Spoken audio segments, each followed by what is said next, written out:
मुंडा और संथाली लोग हैं, ये महाबेवकूफ़ हैं, इनको कोई समझ नहीं है कि जैसे ही 53% रिकॉग्नाइज्ड आदिवासी हो जाएगा, अभी कितना है, 26-27%, 26%, और बाकी तो कुर्मी है, 28% कुर्मी है, तो मिलाओगे तो 53-54% होता है।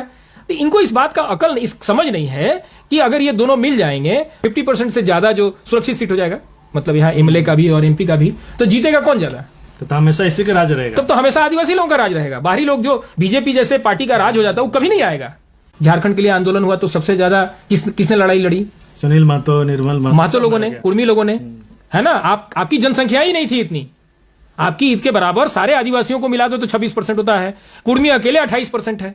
तो झारखंड की लड़ाई लड़ा कुर्मी, और आप क्या नाम है, उसका फायदा मिल रहा है आपको। ये नहीं ना चलेगा हमेशा। हेमंत सोरेन नहीं बनेंगे, अर्जुन मुंडा नहीं बनेंगे मुख्यमंत्री, मैं ये लिख के देता हूं। और इनकी औकात नहीं है कि रोक ले इनको आदिवासी बनने से, ये भी मैं कह रहा हूं। जो करना है कर लें। नमस्कार, जोहार। आप देख रहे हैं झारखंड स्वतंत्र खबर। हमारे साथ बुद्धिजीवी, नौजवान, सामाजिक कार्यकर्ता अमरनाथ लकड़ा जी हैं। हम बात करेंगे कि एक सोशल मीडिया पर अभी चल रहा है, सुप्रीम कोर्ट के वकील हैं अखिलेश श्रीवास्तव, उनका एक बयान चल रहा है कि संथाली और मुंडा बेवकूफ़ हैं, आदिवासी समाज आंदोलन नहीं किए थे और उनका बेनिफिट वो ले रहे हैं। ऐसे कई बात उस सोशल मीडिया पर उनका आया है। हम जानेंगे अमरनाथ लकड़ा जी से कि उस पर क्या प्रतिक्रिया देते हैं। दादा जोहार। जोहार सबको। सुप्रीम कोर्ट के जो वकील हैं अखिलेश श्रीवास्तव का बयान आप भी सुने होंगे जी। वो कह रहे हैं कि संथाली और जो मुंडा हैं महाबेवकूफ़ हैं, आदिवासी समाज कभी आंदोलन नहीं किए हैं, उसका फिर भी उनको बेनिफिट मिल पा रहा है। इसका ये बात बोले हैं, उस पर आपकी क्या प्रतिक्रिया है? सबसे बड़े बेवकूफ़ तो वो खुद हैं। सबसे पहली बात, जो इस तरह की बात वो बोल रहे हैं, सुप्रीम कोर्ट के वकील होने के नाते उनको इस तरह का घटिया बयान नहीं देना चाहिए था। दूसरी बात, जो वो बोल रहे हैं कि ये लोग बेवकूफ़ हैं इसलिए क्योंकि ये लोग 53% हो जाएंगे, कुर्मी के साथ मिल जाएंगे, कुर्मी को अपने में मिला लेंगे तो 53% हो जाएंगे, लेकिन ये बेवकूफ़ लोग नहीं मिला रहे हैं और हाशिए पे जा रहे हैं। ये उनका जो कमेंट है, ये सबसे वाहियात वाली बात है, क्योंकि जिसकी संख्या भारी वो उसी को सब कुछ मिलेगा ऐसा नहीं है। जंगल में शेर कम ही होते हैं। इसका मतलब ये नहीं है कि सियार, गिदड़ सभी को वो शेर की कैटेगरी में मिला दिया जाए और कहा जाए कि शेर का राज आ जाएगा। शेर शेर है, उसका राज आज भी है, कल भी रहेगा। तो ये फालतू वाली दलील वो ना दे कि 53% जनसंख्या हो जाएगा तो यहाँ पे राज आदिवासियों का रहेगा। अभी भी है, आँख खोल के देखिए आप। भाजपा को 2 बार से यहाँ पे पटखनी दिया जा चुका है और इस बार तो जो दिया गया है वो भाजपा ज़िंदगी भर नहीं भूलेगा। लेकिन दादा, जिस तरह से कहे कि आदिवासी समाज आंदोलन नहीं किए थे, उसका बेनिफिट आदिवासी समाज ले रहे हैं, उस पर आप क्या कहेंगे? कुर्मी समाज कहाँ थे आंदोलन में? अगर वो ये कह रहे कि आदिवासी समाज आंदोलन नहीं किए थे तो उनको, मुझको लगता है, अपना जनरल नॉलेज ठीक करना चाहिए। मैं बता दूं, 1912 में ही सबसे पहले झारखंड राज्य का मांग या उसके ऊपर चर्चा होनी शुरू हो गई थी। जे बार्थेलोमन जो हैं, जिनको झारखंड का जनक भी कहा जाता है, वो पढ़ें जाके, अपना दिमाग दुरुस्त करें। सुप्रीम कोर्ट के वकील हैं, इतना जानकारी होना चाहिए उनको। जो जे बार्थेलोमन थे, उनके अगुवाई में ये आंदोलन शुरुआत हुआ था।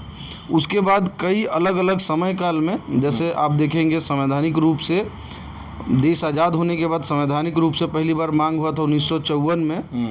हमारे जयपाल सिंह मुंडा जी के अगुवाई में झारखंड पार्टी ने लिखित मेमोरेंडम देकर यहाँ से 34 विधायकों के साइन के साथ दिल्ली भेजा था कि हमें झारखंड, बृहद झारखंड दिया जाए। ठीक है। उसके बाद एनी होरो साहब आए, वो लड़ाई लड़े।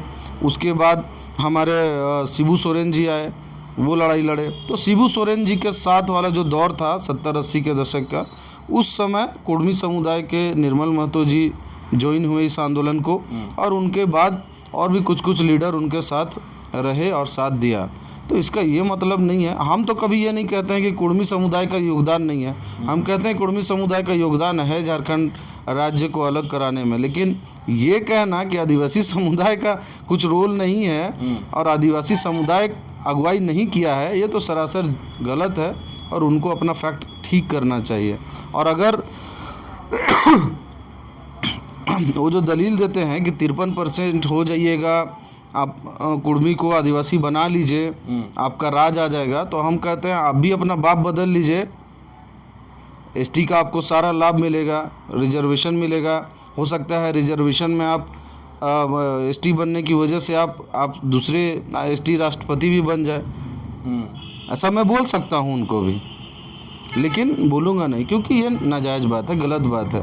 संवैधानिक रूप से ये बिल्कुल गलत है, व्यक्तिगत रूप से इंसानियत के नाते भी ये गलत है। तो श्रीवास्तव जी को बस इतना ही नसीहत देंगे कि आप कानून के जानकार हैं, कानून के सबसे बड़े मंदिर में रहते हैं, तो आप सभी चीज़ों की जानकारी पहले ले, उसके बाद बयानबाजी करें, अन्यथा बहुत बुरा होगा।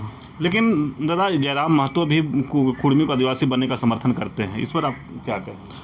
देखिए, सबका अपना अपना राजनीतिक मसला है, राजनीतिक फंडा है, राजनीतिक वोट बैंक है। जयराम महतो का जो वोट बैंक है कुर्मी समुदाय है, उसको खुश करने के लिए वो इस तरह के बयानबाजी करते हैं। जैसे हमारे हेमंत सोरेन जी कहते हैं कि मैं आदिवासी का बेटा हूँ, तो वो भी जानते हैं इस तरह के इमोशनल बयान दे के हमको वोट मिलेगा अपने वोट बैंक का। उसी तरह जयराम महतो भी अपने वोट बैंक को अपनी तरफ करने के लिए इस तरह का बयान देते हैं। जयराम महतो पढ़े लिखे युवा हैं, वो भी इस बात को जानते हैं कि ये गलत डिमांड है, ये जायज़ नहीं है। क्योंकि जो ये लोग दलील देते हैं कि आज़ादी से पहले कुर्मी समुदाय एसटी में था, ऐसा था नहीं, क्योंकि एसटी नाम का कैटेगरी था ही नहीं आज़ादी से पहले। आज़ादी से पहले एसटी एससी ओबीसी करके कोई कैटेगरी हुआ नहीं करता था, ठीक है। उससे पहले एबोरिजिन्स होता था, जिसका मतलब होता है कि यहीं का मूलवासी। एनिमिस्ट होता था, जिसका मतलब होता है जंगली व्यवहार के लोग। इस तरह का कैटेगरी बनाया जाता था, जो यहाँ के सभी काले रंग रूप के नाटे चिट्टे काले लोगों को अंग्रेज़ लोग एक कैटेगरी में रखते थे। तो उसमें बहुत सारे समुदाय थे, जिसको बाद में आज़ाद भारत में जब संविधान बना तो देखा लोगों ने कि नहीं, इसमें भी कई अलग अलग कैटेगरी हैं लोगों के, अलग अलग उनका सामाजिक स्थान है, अलग अलग उनका आर्थिक स्थिति है। तो उसके अनुसार फिर एसटी एससी ओबीसी और उसमें भी ओबीसी 1 ओबीसी 2 करके बनाया गया। तो इस चीज़ को स्वीकार करना चाहिए। फालतू के बहस में पढ़ के अपने राज्य की जो एकता है एसटी और कुर्मी लोगों का, जो यहाँ पे जो मूलवासी लोगों का एकता है, उसको खंडित नहीं करना चाहिए। क्योंकि ये जब खंडित हुआ है, इसका लाभ बाहरी लोगों को हुआ है। जैसा कि श्रीवास्तव जी ने बोला भी, भाजपा बाहरी पार्टी, बाहरी लोगों की पार्टी, उसको लाभ मिलता है, ये होता है। तो इस तरह के फालतू लड़ाई में ना पड़ के मैं जयराम को नसीहत दूंगा, जयराम भाई को, कि इस तरह के फालतू माने मुद्दों पे ना आए और झारखंड के विकास के ऊपर काम करें। अब तो उनको सदन में भी एक जगह मिल गया है, एक माननीय बन गए हैं, तो अच्छा काम करेंगे मुझको लगता है। मैंने ये बात को लगता है कि जो श्रीवास्तव जो बयान दिए हैं, कहीं उनको ज्ञान की कमी। मैं तो बोल रहा हूँ उनको ना, अगर मैं उनको बोलूँ कि आप बाप बदल लीजिए श्रीवास्तव जी, आपको एसटी का लाभ मिलेगा, तो क्या ये संवैधानिक रूप से संभव है? नहीं है ना, ये तो इलॉजिकल बात हो गया। उसी तरह वो कह रहे हैं कि कुर्मियों को मिला लीजिए तो आपका संख्या बढ़ जाएगा। अरे जब वैसा ही है तो सभी लोगों को मिला लेते हैं, जितने भी जाति हैं यहाँ पे सबको मिला लेते हैं। 100% एसटी लिख देंगे, 100% एसटी का राज होगा। कोई लॉजिक है इसमें? कोई लॉजिक नहीं है, गलत बात है। लेकिन कुर्मी समाज एसटी बनना क्यों चाहते हैं? देखिए, कुर्मी समाज नहीं बनना चाहता है, उसके कुछ लीडर हैं जो कहीं से गाइड होते हैं। पहले भी मैंने आपको एक इंटरव्यू में बताया था कि ये एक राजनीतिक मुद्दा है। कुर्मियों को आदिवासी बनाने का मुद्दा है, वो एक राजनीतिक मुद्दा है। झारखंड के जो मूलवासी हैं उनके वोट बैंक को तितर बितर करने के लिए, 2 हिस्सों में बांटने के लिए, ताकि बाहरी जो ताकत है वो यहाँ पर राज कर सके, और कुछ नहीं है। ये जितना जल्दी झारखंड के मूलवासी लोग समझ जाएंगे उतना अच्छा है। मूलवासी में सभी आते हैं, आदिवासी, कुर्मी, बाकी सदान जो भी हैं सभी लोग। तो आपस में ना लड़ें, एकता बनाए रखें और अपने झारखंड को खुद संवारें। बाहर से आए हुए लोगों को आपके झारखंड से कोई लगाव नहीं है, कोई प्रेम नहीं है। उनको मौका मिलेगा वो बेच के चले जाएंगे। तकलीफ़ आपको होगी, क्योंकि ये आपका घर है, आपका आंगन है, आपका गाँव है। तो आप मिलकर संवारिए, बेहतर इसी में है। चलिए, अमरनाथ लकड़ा जी की बात आप सुन रहे थे, जो सुप्रीम कोर्ट के वकील हैं अखिलेश श्रीवास्तव, जो बयान पर इनका कितना गुस्सा है, आक्रोश है, और कहीं ना कहीं ये कह रहे हैं कि जिस तरह से बाहरी लोग आपस में तोड़ने का भी एक राजनीति कर रहे हैं, शायद उसी में उस बयान को भी ये देख रहे हैं। इसलिए खास करके इनको लगता है कि गुस्सा आया और इस बात को रखने के लिए कहे। लेकिन हम बता दें कि जिस तरह से जो कुर्मी समाज है उनको भी कह रहे हैं कि कुर्मी समाज का एसटी में जाने का ये मांग नहीं है, ये कुछ नेता लोग का मांग है कि आपस में तोड़ करके राजनीतिक लाभ लेने का। तो देखना होगा कि इस तरह को खबर को देखने के लिए आप झारखंड स्वतंत्र खबर जुड़े रहिए। जोहार, नमस्कार।